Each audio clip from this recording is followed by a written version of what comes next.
Hello there everyone, welcome back to another Shadowlands video. I am the Crimson T and today we're talking about the 9.1 Chains of Domination, more specifically mounts. So without further ado, let's start. First we have the new most worn Spectral Horses, and the main reason I'm talking about this first is because I really like them. There are 4 variants: the most worn Charger, which had already been seen during the BlizzConline patch 9.1 reveal, and is rewarded for the achievement Flawless Master that requires you to achieve a flawless run on layer 12 in each wing of Torghast. The Fallen Charger, which drops from something called Fallen Charger in the Maw, and according to the achievement Conquering Korthia is a special encounter. The Soulbound Gloom Charger comes from Vanari's Scavenged Supplies, which is the Paragon chest awarded for every extra 10k reputation past Exalted. And the Sanctum Gloom Charger, which drops from the boss in the new raid Sanctum of Domination called the 9. Our second type of new mount is the End type, and according to the description of End of Resimorak, these Ends were from a race of giants that was sent to the Maw long ago and threatened the Jailer. This specific End is a reward for completing the Glory of the Sanctum Rider meta achievement. These mounts have a special animation in which you can play rock paper scissors with other End mount owners. End of Bathneth drops from Tormentors of Torghast in the Maw, a new hourly event like the Wrath of the Jailer event, which has 3 lieutenants and a mini-boss that drop Bahameth chain links. When you've collected 200 links, you'll be able to craft them into the chain of Bahameth and get your mount. End of Nilga-Nithmath seems to also be from the Maw, but we don't know yet how to get it. It seems to be related to Nilga-Nithmath stone rings. And then there's the End of Solrangor, which is a reward for the meta achievement Breaking the Chains in Korthia and the Maw. This one doesn't seem to be as time consuming as previous iterations like the one in Azratar, for example. Besides these 4, there are icons for another 2 color variants, but we are not sure if those will be used or not. Shardhides are bear-like creatures mixed with lizards that appear in Korthia, the new zone annexed to the Maw. The specific one is called Burial Shardhide, drops from the Dev's Advance supplies, and Dev's Advance being the main reputation in patch 9.1. The Crimson Shardhide drops from a rare in Korthia named Malwog. To get the Dark Maul, you need to get tasty mushrooms in Korthia and use them on an NPC. Do this 5 times and it will be yours. The last currently revealed Shardhide is called Ember Shardhide and can be bought from the Dev's Advance Quartermaster at Revered. The Fierce Razorwing is another mount that comes from the Dev's Advance supplies, much like the previously mentioned Burial Shardhide. The Garnet Razorwing drops from Reliwig, a rare in Korthia. You need to click the Uncorrupted Razorwing Wag to trigger the rare. The Dusklight Razorwing requires you to get 6 Razorwing eggs and then place them in a nest. The Razorwing Matriarch will then descend and reward you with the mount. The last Razorwing is called Soaring Razorwing, and it can be bought from the Archivist's Roswir of the Archivist's Codex at tier 6. Each Covenant will be getting a new mount capable of flying, and the Kyrians get the Aquilon, which are some sort of mechanical griffin mixed with an owl. The Elysian Aquilon is the reward for reaching Renown 45, while the Ascendant Aquilon is the one for Renown level 70.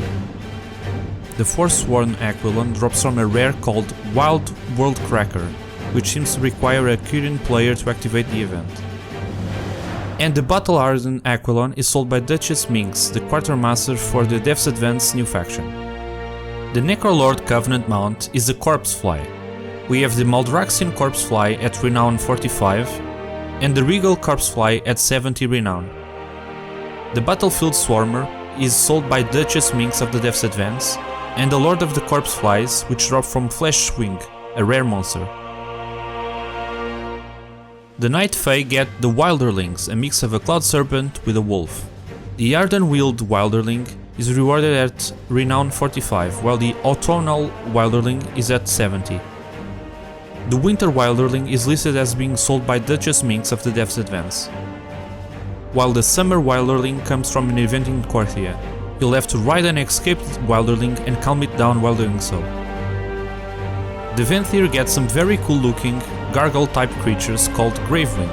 There's the Sinfall Gravewing at Renown 45, the Obsidian Gravewing at Renown 70, the Pale Gravewing is sold by Duchess Minx of the Dev's Advance, and there seems to be a 4th Gravewing called Masterwork Gravewing, but currently that's all we know. Blizzard had already shown us one of the broker discs, which seems to be from the new mega dungeon Tazavesh, the Veiled Market. There are currently 4 color variants in the files, but we have no clue about some of their methods of acquisition. The Tazavesh Gear Glider, presumably reward for doing the hard modes in Tazavesh, the Veiled Market mega dungeon. The Cartel Master Gear Glider, which has a description talking about it only being available to the richest cartel leaders. This one drops from the boss Solia in Tazavesh. The Silver Gear Glider, a more expensive version of the typical glider, and the Pilfer Gear Glider, and both of these don't have an acquisition method yet. Now we have some pretty cool and unique models. The first is the Tamed Mauler, which comes from the supplies from the Archivist's Codex, an item related to the Archivist's Rosweir, which is a new reputation in Korthia. The next mount will be pretty hard to get for your average player, and it is the Vengeance Reins, some sort of weird dragonhawk shape with dark feathers, metal blades and a sharp beak, also made of what appears to be metal. The reason it might be pretty hard to get is because it is a drop from the last boss in Sanctum of Domination, Lady Sylvanas Windrunner, in Mythic difficulty exclusively. Now we have the new Season 2 mounts, the Vicious War Gorm Horde version and the Alliance version. The new Gladiator mount, Unchained Gladiator Souleater, which is very similar to the previous season mount. And a Mythic Plus Season 2 dungeon mount looks the same as the previous season, just a slight recoloration. The Harvester Dredwing is a recolor of some already attainable bat mounts. It comes from the chest awarded at the end of the Harvester's Assault in Korthia. The Undying Darkhound comes from the chest awarded for the Undying Army Assault in the Maw. The Wild Hunt Legsplitter is awarded in the same manner, in the war chests of the Wild Hunt. The Reins of the Wanderer is awarded after finding and reassuring Melee, the Wanderer, 6 times. She goes missing from Keeper's Respite and is up to you to find her. And at last, the final mount we'll be talking about is the Illidari Doomhawk, with a model from at least 10 years ago. Currently it seems we'll be able to get it from Doomwalker in Tanaris, which appears to be part of the event for the WoW's 17th anniversary. So, these are all the mounts currently coming in 9.1 Chains of Domination. There are several new models that look amazing, and I'm really looking forward to getting all those Spectral Horses and some end mounts. Which ones are you looking forward the most? Feel free to leave a comment down below and remember to like the video if you enjoyed it. Thanks for watching and see you in the next video. Bye!